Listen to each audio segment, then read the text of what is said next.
How do you think you would beat Ilia Abturo, Top Toro? Conor McGregor is going to beat Max Holloway, and it's only going to be for one reason, and one reason only. Conor McGregor has something that Max Holloway don't have, and it is an alter ego called Coke Conor. I'm playing, obviously, but you got to keep in mind that they're both relatively new to welterweight. I mean, Max is very new to welterweight, and Conor had like one fight at welterweight. And do y'all remember how big, coked up Conor McGregor was? He definitely had to be on steroids. With that being said, he's been walking around 170, around that, for a minute, so he's more comfortable. In my opinion, it looked like he got smaller than Coke Conor was. So I feel like he would be more at home.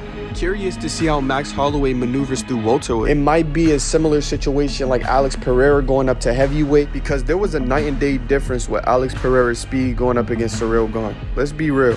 I feel like Conor's ways to victory is if he surprises him with some wrestling, maybe sprinkle some in there.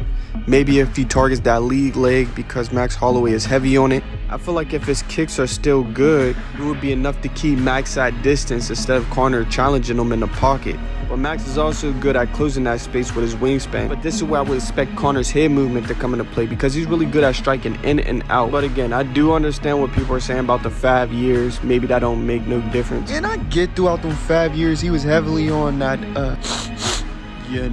that cocaine. Again, Coke Conor, that man wasn't letting us no breathe. I feel like he might pull, I feel like Conor got something in his back pocket that no one expects.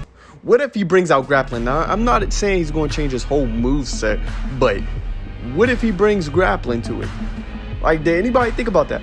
Now, again, I'm not saying he's going to be like a Khabib, but just imagine him working on some grappling, in training, and then throughout the fight, when Max Holloway least expects it, quick little takedown on top. You know what I mean?